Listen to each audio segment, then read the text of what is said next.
শুক্রবার প্রদেশ বিজেপি কার্যালয়ে এক ঝাঁক কংগ্রেস কর্মী কংগ্রেস ছেড়ে বিজেপিতে যোগদান করেন। তাদের হাতে দলীয় পতাকা তুলে দিয়ে দলে স্বাগত জানান প্রদেশ বিজেপির সভাপতি। পরবর্তী সময় প্রদেশ বিজেপির সভাপতি জানান, যারা এতদিন বিরোধী রাজনীতি দলের ছিল তারা এখন বুঝতে পারছে কংগ্রেসের বিকল্প সিপিএম হতে পারে না, কংগ্রেসের বিকল্প ভারতীয় জনতা পার্টি বলে অভিমত ব্যক্ত করেন তিনি। দলীয় সূত্রে দাবি, 177 পরিবার কংগ্রেস ছেড়ে বিজেপিতে যোগদান করেছে। জেমস হক, যিনি x coordinator all India Congress committee minority department, উনি মিজোরামেরও সংগঠনের হিসাবে দায়িত্ব ছিলেন।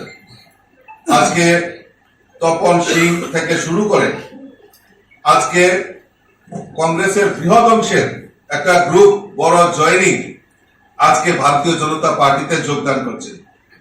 টোটাল 177 ভোটার, প্রায় 177 ফ্যামিলি, প্রায় 600 ভোটার আজকে ভারতীয় জনতা পার্টিতে যোগদান করছেন।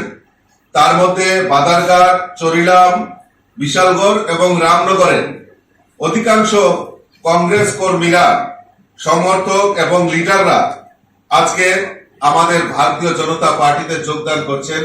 আমি তাদেরকে স্বাগত জানাচ্ছি, অভিনন্দন জানাচ্ছি, শুভেচ্ছা জানাচ্ছি এবং তাদেরকে আগামী দিন সবাই মিলে আমাদের রাজ্যের মাননীয় মুখ্যমন্ত্রী যে সংকল্প করেছেন যে এক ত্রিপুরা শ্রেষ্ঠ ত্রিপুরা, এই এক ত্রিপুরা শ্রেষ্ঠ ত্রিপুরা করার লক্ষ্যে আমরা সবাই মিলিতভাবে কাজ করব।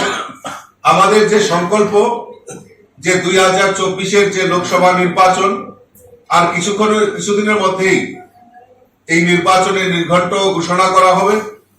আর আমরা চাই আবারও দেশের যশস্বী প্রধানমন্ত্রীকে আবারও দেশের প্রধানমন্ত্রী হিসাবে দেখতে চাই।